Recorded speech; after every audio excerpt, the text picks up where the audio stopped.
Bonsoir. Ce soir, c'est Mamé qui raconte l'histoire de la princesse du pont des soupirs. Calista venait d'atteindre l'âge de se marier. Comme pour toutes les princesses de sa famille, son époux avait été choisi pour elle dès sa naissance. Il se nommait Sergio.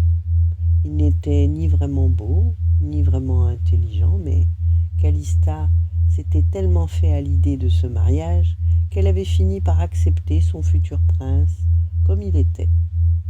La veille de ses noces, la coutume voulait qu'elle fasse un vœu.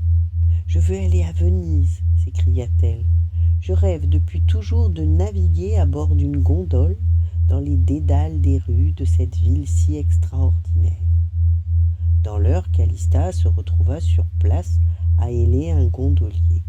« Benvenuta, signora !» la salua le gondolier quand elle grimpa à bord du petit bateau. « Je m'appelle Enzo. » Calista tomba immédiatement sous son charme. « Je voudrais tout voir en une journée, » déclara-t-elle.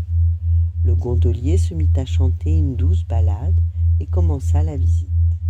À chaque monument, Calista s'émerveillait un peu plus.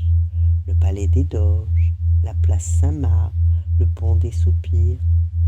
Les amoureux ont l'habitude de s'embrasser sous ce pont, expliqua Enzo. Avez-vous un amoureux ? Calista avait envie de répondre que son cœur n'était pas pris, mais aucun son ne sortit de sa gorge. À la fin de la journée, Enzo prit la main de Calista pour l'aider à descendre de l'embarcation, et tous deux ressentirent un frisson les parcourir. « Arrivederci, signora » dit Enzo, le cœur serré. De retour au palais, Calista avait perdu son sourire. Le jour du mariage était arrivé. Calista s'avança vers l'autel, au bras de son père. Le prince Sergio l'attendait. Toute la ville était réunie pour cette noce si attendue. L'orgue se mit à jouer une ballade. Calista sentit son cœur battre la chamade. C'était celle que fredonnait Enzo. « Je suis désolée, dit-elle. Puis elle jeta son bouquet et sortit de l'église en courant.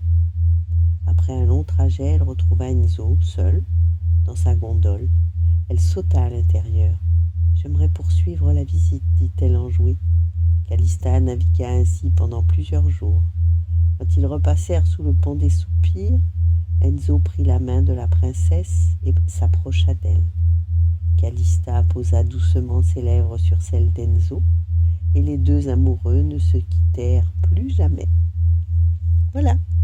Bonne nuit, faites de beaux rêves, et à demain.